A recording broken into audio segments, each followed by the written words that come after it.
Star Wars The Clone Wars Season 7 is finally finished. Its run ended on Disney+. They decided to do one more season. If you haven't seen any of Clone Wars, or especially Season 7, I'm going to warn you that I'm going to get into plot details here and some spoilers, and so I want to make sure you guys know that. This show obviously bridges the gap between Episode 2 and Episode 3. It introduced us to characters like Ahsoka, and we got a more in-depth look at what the war was actually like. That first film from 2008 that introduced us to these characters and introduced us to the show was pretty bad. The show has come a long way since then, even since Season 1, which was pretty kid-friendly. This most recent season, it's pretty violent at times, and even though some deaths are off-screen, they do a pretty good job of making it seem like this is a real war. This season had 12 episodes and 3 arcs, each of them broken up over the course of 4 episodes. The first 4 are focused around the retrieval of Echo, a clone trooper thought to be dead, and the Bad Batch, a group of guys who are sort of shoot first, ask questions later. These guys want to jump into enemy territory, wreak absolute havoc, kill as many people as possible, blow up as many things as they possibly can, and hopefully win the day. So these first 4 episodes are largely action-centered, and they're pretty fun. I wasn't riveted by the plot or anything, but the animation has gotten to a pretty good level with this show, and it's very impressive all throughout Season 7. The first 4 episodes have a lot of good action sequences, although the battle droids cannot hit a fucking thing. They're worse than the stormtroopers. There's a lot of great takes where the shots are weaving in and out of corridors, and the clones are just dispatching droids left and right. But the heart of those first 4 episodes belongs to the clones, and the fact that they're not going to give up on one of their brothers. Even though Echo is believed to be dead, they have a slim chance, and they find him. The next 4 episodes focused on the return of Ahsoka, who's one of my favorite characters, if not my favorite character in this series. After leaving Anakin and the rest of the Jedi behind, she crash lands near a mechanic's workshop, and she inadvertently becomes involved with 2 sisters and all of their money issues. They're both trying to scheme their way into some spice that they could perhaps sell. They're trying to find a way to play different people in the galaxy for money. And Ahsoka, knowing a lot of these people and their reputation, is sort of like, that's a really bad fucking idea, and you're going to get bit in the ass for this. But they don't believe her, and she's trying to hide the fact that she's a Jedi from them because, as we learn, they have a grudge against the Jedi because of something that happened in their past. I suppose that dynamic is the most interesting thing about these episodes, as well as the return of Ahsoka, but beyond that, these 4 episodes are a major drag. I found them very boring.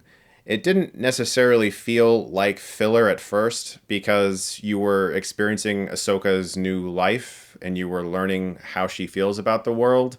And she was able to also learn from these 2 new people that she didn't know anything about and sort of get a different view of the Jedi. But after a while, when that's all there is to offer, I was expecting something else to come into play here, and nothing really does. In fact, one of those 4 episodes feels completely useless in retrospect because it begins with them in jail. They get out of jail, they go on a little adventure throughout the city, some stuff happens, and then they end up back in jail again, and it just feels like nothing really happened. Something else about those 4 episodes that was strange to me were a lot of the line readings. Everything felt very choppy. Someone would say a sentence, pause, say the rest of the sentence, pause. It felt almost like the actor was catching up with the character animation for the models. But gratefully, this season was redeemed with the final 4 episodes, which I must say is some of the best Star Wars I've seen in years. Top tier prequel material. This stuff was fucking great. In fact, the last 4 episodes are so damn good that I struggle to comprehend why they didn't just take those 4 episodes, extend their 20 to 25 minute length to maybe 45 minutes each, and just make a 4 episode limited event miniseries. Because this shit was fucking great. Darth Maul returns. Ahsoka has to go up against him. They actually got Ray Park to do the mocap work, so Maul does moves that resemble the Maul we know and love from Phantom Menace. These last 4 episodes were riveting. I was on the edge of my seat. The storytelling was great. The character work was amazing. I knew what was going to happen because of Revenge of the Sith. I felt the dread of the clones turning on everyone and getting a more personal look at that horrific moment, and they did not disappoint. The clones turning on Ahsoka was fucking heartbreaking, actually. And the fact that Rex is trying so hard to not kill his friend, and they're actually able to get that inhibitor chip out of him and get him back to normal was really exciting. Because you got to see sort of the perspective of one of them who was taken over, who is now like, no, I'm going to fight against this. because you're looking at all these clones who have actually painted their helmets to look like Ahsoka, trying to kill Ahsoka. And it's fucking tragic. Anakin and Obi-Wan are mostly gone from these 4 episodes because, as we know from Revenge of the Sith, Anakin's out there murdering separatists and eventually fighting Obi-Wan. And Dave Filoni, as supervising director, and the whole team did a really great job weaving Revenge of the Sith throughout these remaining 4 episodes. Like, for instance, there's a scene where Mace Windu and the other Jedi are talking that's straight out of Revenge of the Sith. And where that scene ended in Revenge of the Sith, here we pick up with Ahsoka coming into the room, and so we kind of understand where these characters were during that timeline. Her face-off with Maul is a great Star Wars lightsaber battle. It's one of my favorites now. It's really exciting, and I could not be happier with these final 4 episodes, and the true ending is just heartbreaking. Seeing Darth standing there, holding that lightsaber that Ahsoka left behind, realizing that he's basically lost everything. Anakin was tricked by Palpatine. Everything he ever knew and loved is no longer there for him. It was the perfect way to end this show. I was extremely satisfied with it. Again, these last 4 episodes stand so far above the previous 8. I don't really know why they even had them. It's cool to see those episodes. I like these characters. They were fun to watch.